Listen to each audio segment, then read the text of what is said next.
तो welcome unit आप सभी के अपने चैनल यस के विश्व में फिर से स्वागत है। Very very most important video आपके लिए होने वाली है।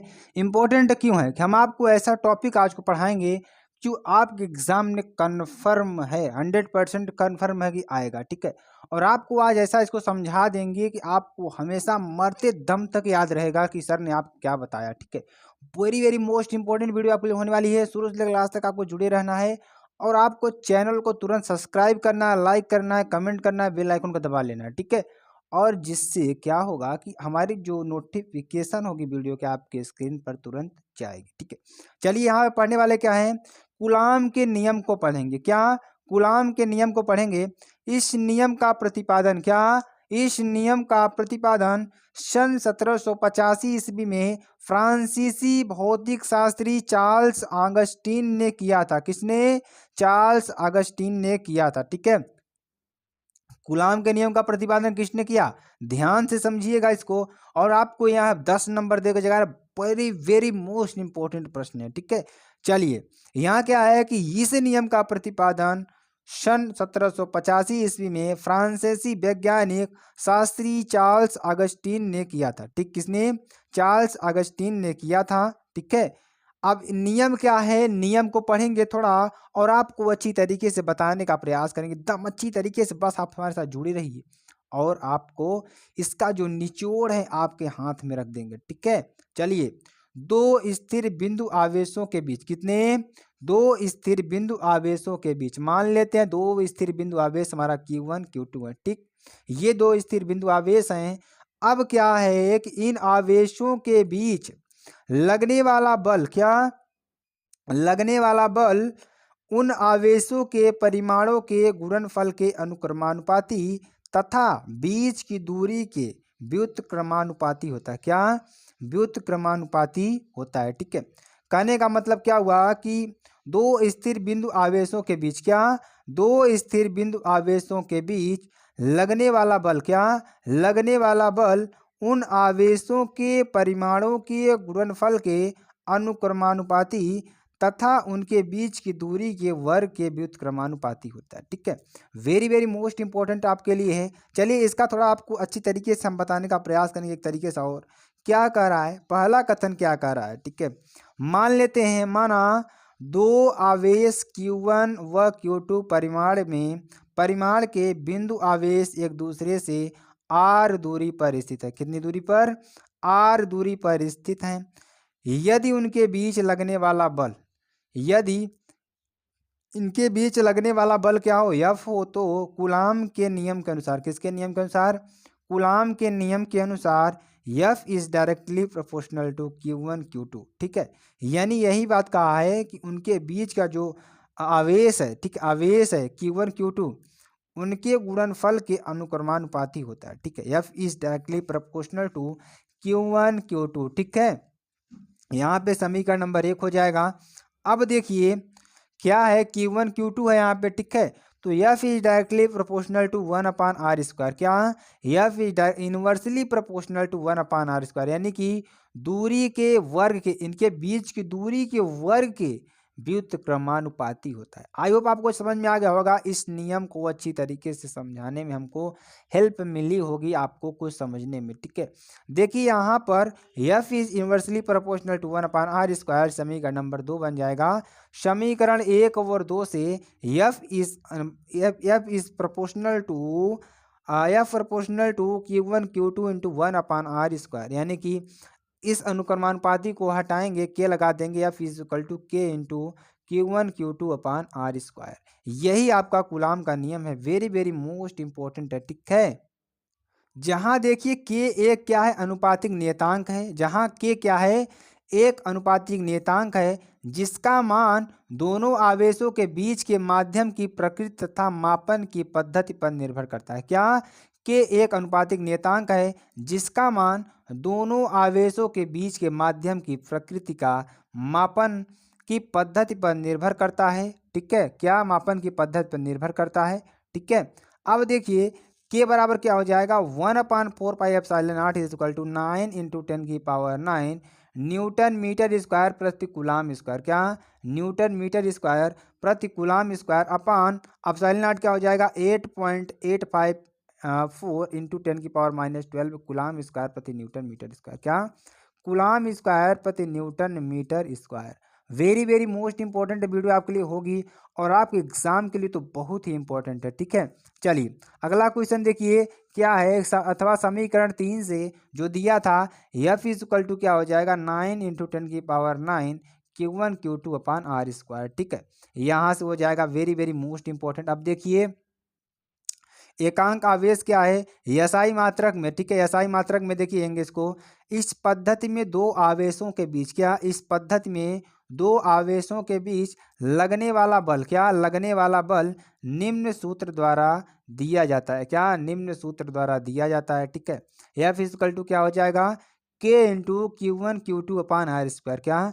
के into Q1 Q2 upon R square newton. ठीक है, यदि एफ बराबर क्या हो जाएगा 9 इंटू 10⁻9 न्यूटन। ठीक है, एफ इक्वल टू क्या हो जाएगा 9 इंटू 10⁻9 न्यूटन। Q1 बराबर Q2 बराबर Q। ठीक, ये आपका हो जाएगा। तथा आर बराबर क्या हो जाएगा 1 मीटर हो तो, आर बराबर क्या हो 1 मीटर हो तो क्या हो जाएगा 9 into 10⁻9 9 into 10⁻9 Q into Q अपान 1। क्योंकि Q का मान कितना हो गया, यानी कि Q1 Q2 बराबर कितना मान लिया था हमने 1 मान लिया था। अब यहाँ से Q स्क्वायर बराबर क्या हो जाएगा 1, यानी कि Q बराबर प्लस माइनस 1 क्या हो जाएगा प्लस माइनस 1 हो जाएगा। ठीक, अब इसके आधार पर हम क्या निकालेंगे, इसकी डिफिनेशन निकालेंगे। ठीक है, अब देखिए अतः यदि समान परिमाण के दो सजातीय आवेश, हमने जो आपको गणितीय रूप में बताया उसी को हम शाब्दिक रूप में बताने का प्रयास करेंगे।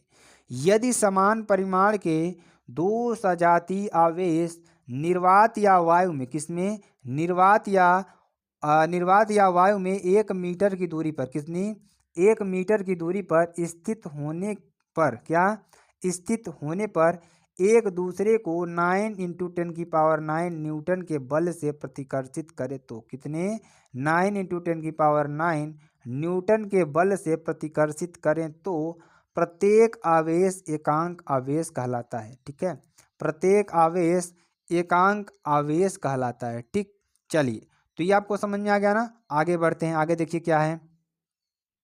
आपेक्षिक विद्युतशीलता या परावैद्युतांक, आपेक्षिक विद्युतशीलता या परावैद्युतांक की बात करेंगे। यहाँ पर देखिए दो बिंदु आवेशों के बीच, किसके दो बिंदु आवेशों के बीच लगने वाला वैद्युत बल। ठीक है, लगने वाला वैद्युत बल उनके बीच स्थित माध्यम पर निर्भर करता है। क्या?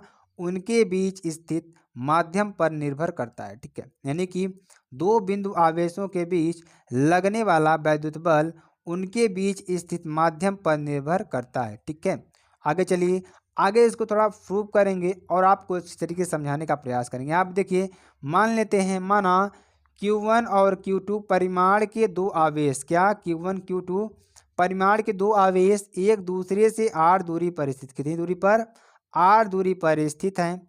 यदि उन आवेशों के बीच निर्वात या वायु हो तो, उन आवेशों के बीच क्या हो निर्वात या वायु हो तो उनके बीच जो बल लगेगा F equal to 1/4πε0 Q1 Q2 upon R square. ठीक, Q1 Q2 upon R square बराबर समीकरण नंबर 1। ठीक, चलिए जहां निर्वात या वायु की वैद्युतशीलता, क्या एप्सिलॉन नॉट क्या है निर्वात या वायु की क्या है वैद्युतशीलता है।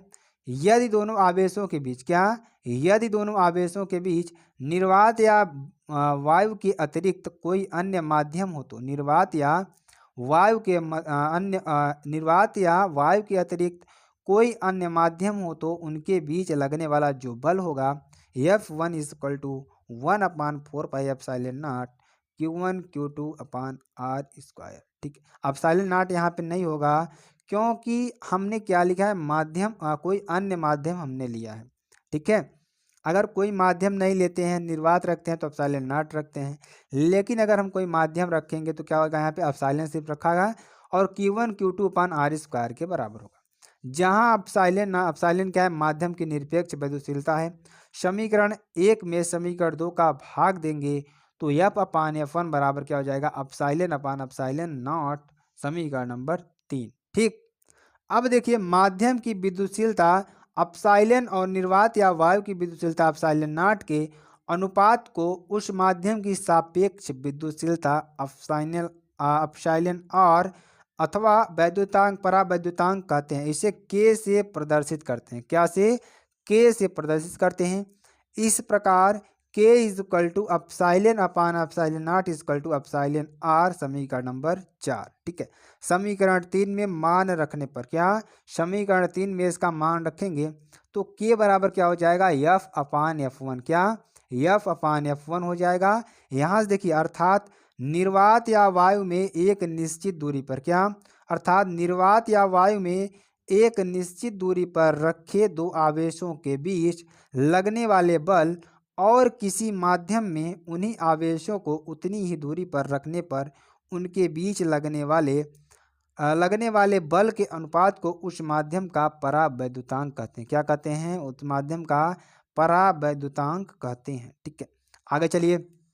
वैद्युत क्षेत्र की तीव्रता की बात करेंगे तो वैद्युत क्षेत्र के किसी बिंदु पर क्या, वैद्युत क्षेत्र के किसी बिंदु पर स्थित एकांक धनावेश, क्या, स्थित एकांक धनावेश जितने बल का अनुभव करता है, क्या, जितने बल का अनुभव करता है उसे उस बिंदु पर वैद्युत क्षेत्र की तीव्रता कहते हैं। ठीक है, यानी कि वैद्युत क्षेत्र की तीव्रता की बात करेंगे तो क्या हो जाएगा, वैद्युत क्षेत्र के किसी बिंदु पर स्थित एकांक धनावेश जितने बल से का अनुभव करता है, क्या करता है, उसे उस बिंदु पर वैद्युत क्षेत्र की तीव्रता कहते हैं। इसको अगले वीडियो में पढ़ेंगे, इसका निगमन करेंगे। तो आपको इसमें बताना था हमें कूलाम का नियम, तो उसके साथ साथ उसमें आया था अपसाइलन नॉट, उसका भी हमने जिक्र कर दिया। ठीक है, तो इसलिए आपको बहुत वीडियो कैसी लगी कमेंट से बता दीजिएगा। फिर मिलते हैं नेक्स्ट वीडियो में नए टॉपिक के साथ। तब तक के लिए जय हिंद, जय भारत।